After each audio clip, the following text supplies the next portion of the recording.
대기업에서 딱 30년간 일하고 퇴직 9년 차 되는 60대 중반입니다. 제가 2015년도에 퇴직을 했는데요.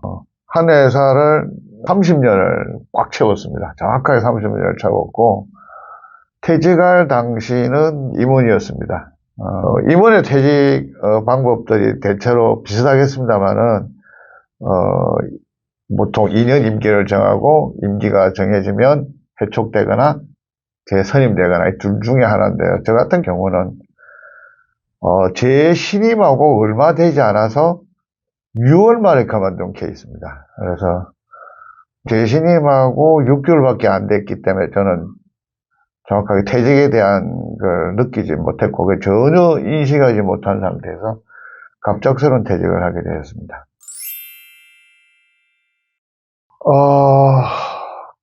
저 혼자만 사실은 그만둔 게 아니고요. 회사에 약간의 변고가 생겼습니다. 그래서 지금 들으시면 다들 웃으시겠습니다만은 회사의 기준이 그랬습니다. 50년대생은 다 나가세요라는 방식이었습니다. 그래서 사장님을 비롯해서 9명의 임원이 한꺼번에 나왔습니다.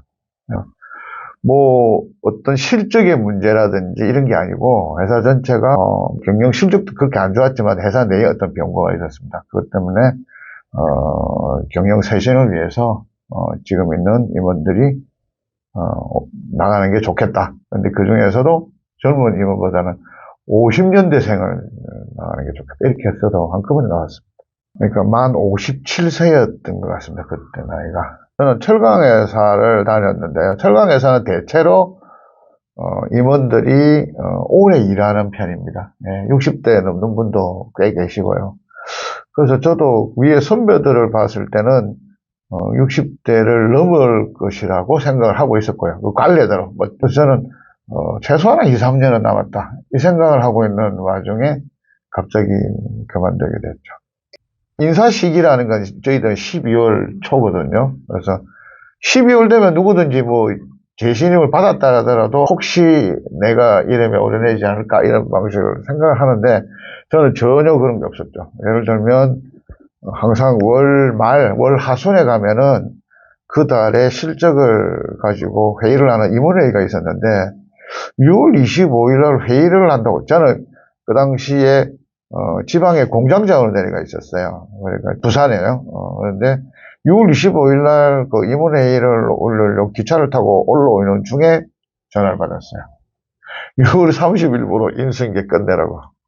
그래서 근데 저 혼자만 아니고 이제 9명이나 되었으니까 나름대로 그 당시는 그 9명이 어떻게 의견을 모으면은 또 항의도 할 수 있는 그 상황인데 임원들이 그런 행태를 보여서는 안 되겠다 생각을 했고 저희들이 그냥 마음을 접었고요.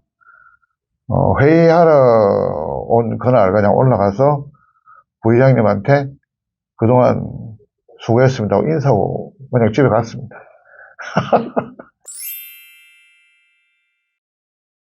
다른 사람들은 그 퇴직을 갑자기 하면은 가족한테 알리지 못한다는 얘기를 많이 들었는데 저는 알렸습니다. 알렸는데 저도 그랬고 집사람도 그랬고 그렇게 크게 걱정은 안 했던 것 같아요. 왜냐면은 아예 뭐 그 정도까지 갔고 또 어느 정도 실력이 있으니까 곧 또 새로운 일자리가 안 생기겠냐 이 생각을 했죠.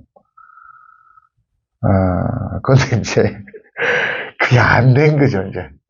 이게 이제 시간이 흐르면서 그런 게 안 된다는 걸 알게 된 거죠. 처음에는 굉장히 회사가 원망스러웠습니다. 그래서 이제 그동안 사실은 또 못 해봤던 게 길게 여행을 못 하잖아요. 해외여행을. 그래서 이제 혼자서 이스라엘, 이태리, 중국, 일본 뭐 이렇게 다니면서 이제 이렇게 계속 여행을 다녔어요. 혼자서. 마음도 좀 달래고 돌아가서 이제 뭘 해야지. 나름대로 이제 경력 대안도 한 6, 7가지 이렇게 만들어서 그 중에 또 가능성이 있는 것도 좀 있었고 그래서 이제 하나씩 이제 해보려고 했는데 다 안 되더라고요. 다 안 되더라고요. 그래서 집사람도 왜 안 되지? 그러니까, 난 당신 되는 거 아니었어. 이러길래. 그때서야 이제 제가 상황을 파악을 했죠. 이제, 아, 이거 안 되는 거구나 해서 제가 집사람한테도 이제 손을 들었어요. 더 이상 못하겠다. 그렇게 안 될 것 같아, 상황이. 내가 생각했던 것도 아니고, 퇴직하고 나와보니까 세상은 아주 다르다. 이제, 나를 이제 활용하려고 하는 거는 다 저 네트워크를 필요로 했죠. 그죠? 당신이 이런 많은 회사를 알고, 이런 네트워크 있으니까, 여기 가서 이런 거 좀 앞서라. 그러니까 난 뒤에 있을 테니까, 네가 그거 따와라. 이런 방식이죠. 예를 들어 뭐 철강 영업이라든지, 뭐, 그 당시에 또 설비 보전, 설비 보수하는 그런 업체에서도 덜 앞세웠고, 그 다음에 또 하나는 그 당시에 LED 등 그 교체하는 시기였어요. 그 시기가. 그때 또 설치 업체에서도 그런 제안을 했고, 그 다음에 또 우리 유명한 거 있지 않습니까? 보험회사의 그 GFC, 법인 영업, 그것도 들어왔고, 하여튼 여러 가지 제안이 들어왔고, 그것들이 어느 정도 다 가능성이 있는 것 같이 보였고요. 그렇게 그게 거의 다 안 됐고, 또 하나는 어머니가 그 당시에 그 치매를 앓고 계셔가지고 데이케어 센터를 다니셨는데, 그걸 보고 제가 참, 데이케어 센터를 운영해야 되겠다 생각까지 했다가, 그거마저도 자금이 좀 필요하다는 걸 알고 할 수가 없었어요. 부장 시절도 그러니까 중간중간에 제가 집 사느라고 이제 중도 정산을 해버렸고, 부장에서 임원 가면서 퇴직금 정산을 해버렸고 이러다 보니까 퇴직금이 그렇게 얼마 남아있지는 않았어요. 그냥 중간중간에 다 써버린 거예요. 그래서 이제 퇴직연금을 될 만한 돈도 모이 쌓이지 않았고, 또 회사에서 나오면서 일시금 받은 거 그것도 써버렸고, 그 다음에 뭐 연말 정산한다고 넣었던 연금으로 나올 돈들 이것도 다 까먹고 1년에 한 1억이 그냥 없어지더라고요. 그래서 이게 퇴직하면은 이 가족들이 협조를 해서 지출을 줄여줘야 되는데 그게 안 되니까 순식간에 돈이 다 없어져 버렸어요. 이제 정말 돈으로 다 말라져가고, 제가 빚은 없었습니다. 빚은 없었고, 부동산은 있었는데 현금이 없는 거예요. 이제 그 당시에 그런 문제가 좀 생기더라고요. 지금 현재 살고 있는 집, 그 다음에 현금이 이제 아까 이야기했던 현금 정도, 현금은 한 2년 되니까 거의 다 없어지더라고요. 그렇게 쌓이진 않았어요. 쌓이진 않았고, 저는 이 지방, 원래 부산 출신입니다. 원래 서울에서 살았던 사람이 아니고, 40세, 만 40세에 서울 본사로 발령을 받아서 왔어. 그래서 본사 생활을 15년을 했는데, 지방에서 서울 올라와서 살기가 쉽지 않았어요. 그리고 자녀가 셋입니다. 그러니까 돈이 쌓이질 않는 거죠. 계속 힘들게 살았고, 이제 조금 월급 좀 많이 받고 살만하니까 그만둔 거예요. 그러니까 별로 혜택은 못 누렸어요. 근데 이제 빚이 없으니까 그런 대로 그냥 버텨낸 거죠. 저는 그러니까 막일까지는 안 갔습니다. 집사람한테도 알렸고 했으니까 이제 내가 그 돈을 작게 벌 수밖에 없으니까 집사람도 일을 해야 된다고 이야기를 했고, 집사람도 이제 그래서 사회복지사 따고 요양보호사 따고 좀 일도 시작했고, 저는 이제 그러면서 직업상담사 자격증 따고 직업상담사 쪽에서 일을 시작했죠. 프리랜서처럼 강사, 상담 이렇게 하면서 그게 조금 힘들었던 게 역시 그 국민연금 나올 때까지 좀 힘들었던 것 같아요. 왜냐하면 57세에 나오고 60세까지 국민연금은 제가 제 돈으로 일부러 넣었거든요. 다 채워 넣었고 60세 지나니까 이제 그 돈은 안 나가잖아요. 그렇지만 국민연금이 나오지 않는 시기니까 한 2, 3년, 마지막 2, 3년은 금전적으로 조금 힘들었던 것 같아요. 그때 뭐 저도 힘들었지만 결혼한 딸도 힘들어가지고 거기도 같이 지원하고 이러다 보니까 전체적으로 금액이 힘들었던 것 같아요. 근데 지금은 뭐 많이 좋아졌어요. 확 좋아졌어요. 그게 그 국민연금 나오기 시작하면서부터 약간 풀렸던 것 같아요. 그리고 그때쯤 돼가지고 제가 벌어들이는 돈이 매년 이제 조금씩 늘어나기 시작했으니까 그 시점하고 이렇게 맞아지면서 금전적으로 해결이 됐어요. 이제 제가 입문을 할 당시에 이제 도움을 주고받은 이런 사람들이 있지 않습니까? 뭐, 그런 사람들이 좀 도움을 줄 거라 생각했어요. 대표적으로 두 사람을 이야기하면, 하나는 고등학교 동기였는데 그 친구가 저한테 심하게는 하지 않았는데, 제가 연락을 했을 때 다른 사람이 구해져 있어서 좀 힘들다 하는 이야기를 들었을 때 모질게는 한 건 아닌데 그게 좀 충격이었어요. 또 하나는 이제 다른 민간업자였는데, 그 친구는 형 동생처럼 이렇게 지냈는데, 제가 퇴직하고 나서 퇴직한 거 알지? 한번 놀러 갈게 이러니까, 예, 오세요. 뭐 밥은 사드릴 수 있어요. 그런 표현에서, 뭐야, 내가 쟤한테 일자리 달라 한 것도 아닌데, 이게 이제 이 느낌이 확 다른 거예요. 그러니까 모르겠어요. 제가 스스로 또 그렇게 생각하는지 모르겠습니다만, 하여튼 분위기는 확실히 달라졌다는 것 같았어요. 그래서 이게 아까도 제가 말씀드렸습니다만, 여러 가지 일도 보니까 다 나를 이용해 먹을 사람만 있지. 그리고 그 일을 한대 봐야 몇 년 하겠냐 이 생각을 하니까, 제2의 인생은 새로운 일을 시작해야 되겠구나 하는 생각을 했어요. 지금 뭐 거의 대부분 다 쉬고 있죠. 그 당시에 같이 나와가지고 어떤 기업체에 들어간 분도 2년 넘긴 분들은 거의 없고요. 지금은 거의 다 쉬고 있습니다. 그리고 퇴직하고 돌아가신 분이 많아요. 제가 이제 사무국장 하다 보니까 우리 그 모임의 상황을 알잖아요. 퇴직하시고 2년 안에 돌아가신 분이 두 분이 계세요. 그분들 보면은 느낌이 뭐냐면은 그 스트레스 같아요. 그러니까 이번 퇴직하고 나서 그걸 극복 못하는 분이 몇몇 분이 보이세요. 이렇게 다니다 보면은. 근데 그걸 잘은 못 느꼈는데 그게 결과를 보면 알아요. 저분이 저게 스트레스였구나. 그러니까 대체로 그런 분들이, 저도 그랬지만 자기가 그 시점에서 퇴직할 거나 생각을 아예 안 했던 분이에요. 조금 이제 좀 느끼는 분 있잖아요. 뭐 나이가 많다든지 오래 했으니까 나도 나갈 때가 안 돼. 오래 나가도 뭐 여한이 없다. 이런 분은 아닌데, 다들 그 젊은 분들이에요. 그 나이가 그렇게 많지 않은 분이 두 분이 돌아가신 케이스가 제가 봤어요. 그게 퇴직에 대한 스트레스는 뭐 있다고 생각해요. 저도 좀 있었어요. 우리 회사는 아닌데요. 돌아가시자마자 안 발견하는 분도 많으세요. 그것도 스트레스로 보는데, 또 누가 그러셨나? 제가 그 얘기를 하니까 아마 재임 시절에 본인이 알았으면 숨겼을 것이다 이런 이야기를 하시더라고요. 왜냐하면 그 계속 회사 다니는데 도움이 안 되니까.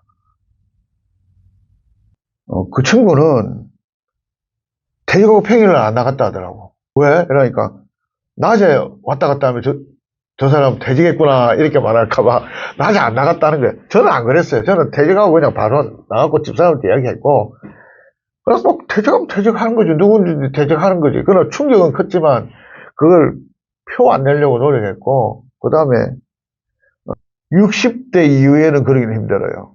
힘들고 40대나 50대 초반에 그 아이템을 잘 잡고 나오시면 되는데, 그 이후에는 그렇게 성공하는 케이스를 좀 잘 못 봤어요.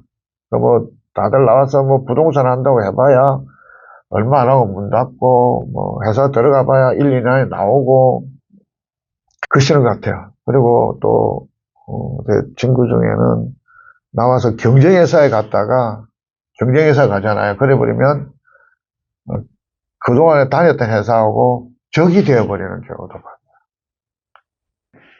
뭐 그 친구의 생각은 뭐 금전적인 문제도 있지만 회사에 대한 약간 뭐 복수 이런 느낌이 있었겠죠. 그렇지만 그게 결코 길게 봐서는 결코 결과가 좋지는 않더라. 이미 전성기는 지났잖아요. 그 5, 60대는 능력은 있어요. 능력은 있는데 그 능력이 9버전이에요. 9버전이에요. 그게 지금에는 안 맞아요. 맞는 방법이 아니고. 근데 그게 그 당시 성공은 성공한 건 맞는데 그 방법대로 지금 쓰면 안 돼요. 그러다 보니까 9버전이라서 그래요. 그리고 저는 이제 중장년한테 상담할 때 이렇게 이야기해요. 이제 5, 60대는 중장년은 실력으로, 능력으로 취업되는 게 아니다. 발품으로 되는 거라고 이야기해요. 부지런히 쫓아다니는 사람이 취업이 되지, 내가 능력 있고 역량 있다고 딱 가만히 있으면은 아무도 안 데려간다. 그런 역량은 차라리 없는 게 낫다. 중장년한테는 그렇게 어려운 일을 안 시킨다. 그런 일은 3, 40점 하면 되는 거죠. 처음에는 제가 기계과 출신이라서 현장에 그 기사 노릇을 했어요. 그 다음에 노무를 맡았어요. 그 다음에 감사, 계열사의 공장장으로 파견 나가 있다가 들어와서 영업관리, 그 다음에 공정관리, 또 인사팀장, 기획실장, 공장장 이렇게 됐어요. 기술과 관리의 융복합 인재. 저는 이력서에 그렇게 쓰는데 저는 그 밑에다가 제가 저 혼자 쓰는 말이 있어요. 죽도 밥도 아닌 놈. 그러니까 관리도 아니고 기술도 아니고 이건 제가 앞으로 누구든지 이렇게 살지 말라고 싶은 죽도 밥도 아닌 제너럴리스트. 이 제너럴리스트가 태정하고 제2의 인생에서 제일 고생합니다. 그 제너럴리스트들의 그 말년이 좋지 않은 이유가 그런 문제입니다. 차라리 기술자는 좋아요. 막노동을 하든 목수를 하든 뭐 토목을 하든 환경을 하든 전기를 하든 이런 사람들 괜찮아요. 통신을 하든. 근데 아주 어중간한 사람 이것저것 다 해봤다. 난 그 이력서 쓸 때 여러 개 쫙 나오면서 일이 많이 했던 사람들. 저는 이제 이렇게 보면은 제대로 할 줄 아는 게 하나도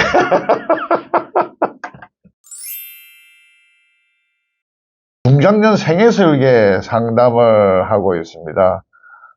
누가 저보고 당신 직업이 뭡니까 물으면 직업 상담사입니다. 전직전 컨설턴트입니다. 이렇게 대답을 합니다.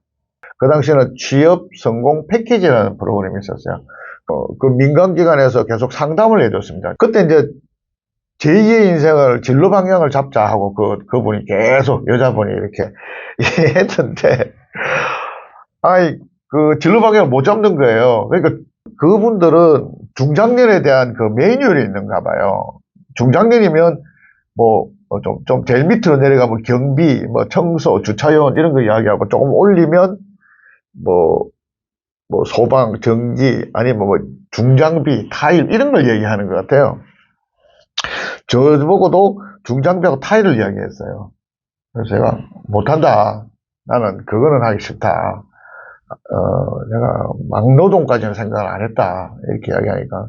그러면 정해야 된다 그러면서 이제 계속 시간이 흐르면 흐를수록 이제 저를 쪼는 거예요. 자기네들도 취업을 시켜야 되고 마무리를 지어야 되니까. 그러다가 제가 내 맞은편에 앉아 있는 그 여자분한테 그럼 당신은 뭐 하는 사람이냐 물었어요. 그러니까 나 직업 상담사다 그러는 거예요. 저도 회사 다니면서 인사업을 제가 꽤 오래 한 케이스인데 직업 상담사라는 직업은 처음 들었다 이러니까 그러냐 그러면서 그리고 그날 넘어갔는데 그 다음 이제 다시 상담해서 얘기를 하다가 또 이제 진로 방향을 가지고 이제 푸시를 가하니까 제가 나 당신처럼 직업 상담사 할게 이렇게 된 거예요.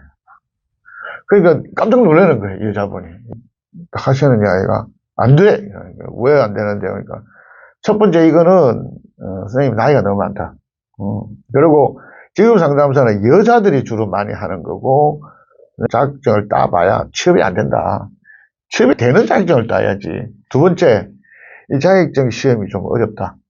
1차, 2차도 있고 2차 필답 시험까지 하기는 선생님이 지금으로서는 조금 힘들 것이다. 괜히 그 시험 떨어지면 자존감만 떨어지면 안 좋다. 저는 그걸 가만히 듣고 있다가 앞에 건 좋아.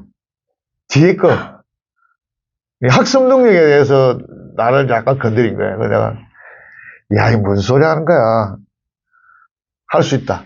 나 하겠다 이러니까 그 상담사는 자기가 짠한 브랜드를 안 가고 옆으로 튀어버리니까 되게 난감해 하더라고요. 근데 제가 그때부터는 막 그냥 이왕 이래 된 거 밀어붙이자 이래가지고 지금 상담사 하겠다 그랬어요. 하니까 안 된다고 막 하다가 그럼 난 상담사 바꾸겠다고 다른 분하고 해서 내 말을 들어주는 분하고 상담하겠다니까 그분이 기밥했죠. 그리고 내일 배움 카드 만들고 그 다음에 이제 학원 등록하는 걸 도와주고 6월 30일 날 퇴사했다 그랬잖아요. 그해 12월 달에 학원 등록을 했어요. 하고 그 다음에 학원을 석 달을 다니고 4월 2차 시험 한꺼번에 합격을 해버렸어요. 그래서 제휴 상담사가 됐어요. 이게 그 팀장 임원 생활을 오래 한 분들이요. 이 사무 행정을 안 하세요. 실제로는. 하는 척 하지만 안 하세요. 왜? 나보다 잘하는 친구가 수두룩한데 내가 그 시간 두고 할 필요가 없잖아요. 전 팀장부터 안 했으니까 한 10년은 안 했던 것 같아요. 워드도 좀 치고 엑셀도 급하면 하고 했는데 파워포인트는 한 10년을 안 만들었던 것 같아요. 근데 딱 강사를 하고 뭐 제안서를 시작하니까 파워포인트 제일 많이 써있는 거예요. 엑셀도 그냥 예전에 할 줄 알았던 피벗도 이제는 잘 못 쓰겠고 버전이 올라가 버리면 이 버튼이 어디 있는 걸 못 찾겠어요. 그래서 이거 안 되겠다 싶어서 이제 컴퓨터 공부를 따로 했고요. 제일 재밌는 소리 이런 거예요.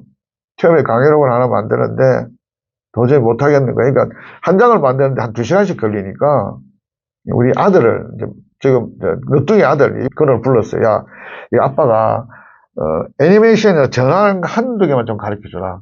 그러면 그거 가지고 계속 복사해서 글자만 바꾸면 되니까 그렇게 쓰겠다 해서 시작을 했어요. 한 몇 장을 만들고 그때 컴퓨터 약간 서툴러 놓으니까 날려버렸어요. 없어져 버렸어요. 어딘 줄은 모르겠어요. 그래서 다시 불렀어요. 컴온. 다시 불러가지고 좀 해달라니까 이 녀석이 지가 바쁠 때 불러서 그런지 몰라도 오면서 뭐라고 하냐면 입에 군주름거리는 게 IC 이러면서 오는 거예요. 그 소리를 듣고 화가 나는 거예요. 그래서 가만, 난 니한테 더 이상 컴퓨터 소리 안 듣겠다. 나는 네가 어릴 때 이거 뭐냐고 10번 물으면 10번 다 볼펜 이야기 해줬고 이게 뭐냐면 뭐 강아지라고 이야기 해줬는데 니는 지금 두 번째 물어보는데 IC라 그랬다 이러니까 미안하다는 거야. 근데 가라. 이제는 여보 말하기 싫다. 보냈어요. 딸을 불렀어요. 딸을 부르니까 내 눈치를 딱 보더라. 아빠 그러면은 이거를 한 요거 몇 개는 좀 기본적으로 익혀라. 그러면은 아마 수월할 것이다. 하면서 가르쳐줘요. 그런데 이제 욕심이 자꾸 생기는 거예요. 조금 더 잘하고 싶은데. 그래서 이제 딸을 또 물었어요. 야, 이거 한두 가지만 더 하자 이러니까. 우리 딸 물으시잖아요. 이제 학원 가세요. 이게 그렇게 욕심이 나면 제대로 공부를 하라는 거죠. 그때서야 맞네. 공부를 해야 되는 거네. 그래서 컴퓨터 공부를 다시 시작했어요. 그래서 뭐 ITQ도 새로 다 커말 2급도 가지고 있고 공부 엄청 많이 했습니다. 하지만 하고 있던 것들을 좀 정리해서 나올 필요가 있다. 예를 들면 저는 그 이력서도 나와가지고 써느라고 꽤 애먹었거든요. 30년간 한 거를 리뷰해서 적어보려니까 안 나오더라고요. 그때 누구하고 일했던 것도 기억이 잘 안 나고, 그래서 어쩔 수 없이 회사를 가서 그 인사 리스트가 있어요. 그걸 저는 받아왔어요. 받아와가지고 그거 가지고 맞춰갔어요. 그러고 나니까 이력서 쓰기가 수월해지더라고요. 있는 분들한테는 이제 그런 걸 좀 해주고 싶어요. 좀 준비를 좀 하라. 그때 내가 알았던 인맥들 이런 것들도 좀 정리를 하고 그렇게 나오면 아무래도 좀 수월할 거다. 그리고 자격증을 따야 될 게 있으면 좀 따고 요즘은 그런 것도 회사에서 지원해 주니까 누구든지 나가니까 컴퓨터 남한테 맡기지 말고 자기가 작성도 좀 해보고 이렇게 해서 나와요. 그래서 저는 그런 말을 했어요. 퇴직자들이 나와서 어떻게 준비를 해야 되냐. 대학교 4학년이 준비하듯이 중장년도 준비하라. 왜 그러냐면 지금 이 시중의 모든 기관이나 업체들이 다들 대학교 졸업한 그 사람들의 방식으로 채용 준비를 시키기 때문에 중장년도 그 방법으로 임해서 나가야 된다. 그렇게 안 하면은 다른 사람보다 자꾸 뒤처진다. 그러니까 이왕 하려면 완벽하게 처음부터 만들어서 나와라. 준비시키고 싶다. 사람들이 보통 죽음에 대한 이야기 잘 안 하잖아요. 누구는 죽잖아요. 그렇죠? 그럼 요즘은 well dying 이런 이야기도 많이 하잖아요. 그러니까 죽음에 대한 것도 사람들이 많이 생각을 하고 있어요. 똑같아요. 퇴직도 누구든지 해요. 그리고 이제는 퇴직을 한 번만 하는 게 아니고요. 여러 번 해요.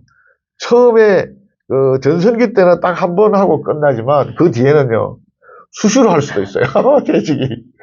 그 생각하고 계셔야 돼요. 그러니까 퇴직은 온다. 무조건 온다. 그러니까 오면 어떻게 할 거냐로 계속 생각을 해야지 퇴직을 금기시하고 그렇게는 하지 마라. 그 다음에 전성기에는 오로지 일이잖아요. 그리고 만약에 퇴직하면 0, 이러잖아요. 1 아니면 0이잖아요. 퇴직을 하고 나서 이제 중장년으로 들어가면은 1, 0을 하지 마라. 이걸 좀 풀어라. 풀어가지고 이제 일자리를 잡더라도 0.3, 0.2, 0.4, 0.1 이렇게 3개, 4개로 일을 좀 분배를 해놨다가 뭐 4가지 일이 항상 다 잘 된다는 보장 없잖아요. 그러면 4개 있다가 1개 사라져. 3개 가지고 또 이렇게 일을 맞추는 거예요. 그래도 또 새로운 게 생기면 하나 추가하면서 항상 3개 내지 4개를 가지고 계속 돌려라. 절대 그 하나에다, 그러니까 A가 돈을 많이 번다고 또 이게 제일 조건이 좋다. 이게 몰빵하지 마라. 니 그러다가 이거 잃으면 제로 된다. 그러니까 평생 현역을 하려고 그러면은 분산을 해라. 시간도 분산해서 쓰고 그걸 엔잡들처럼 쭉 끌고 가라. 그러면 평생 현역이 가능하다. 근데 거기에 항상 뒷받침돼야 되는 거 평생 학습도 이걸 병행 안 하면 평생 현역을 못한다. 이게 우리 이 나이에 되면 내가 또 공부해야 돼 이런 소리 많이 하는데 공부를 하기 싫다 그러면 일도 끝난다는 얘기예요.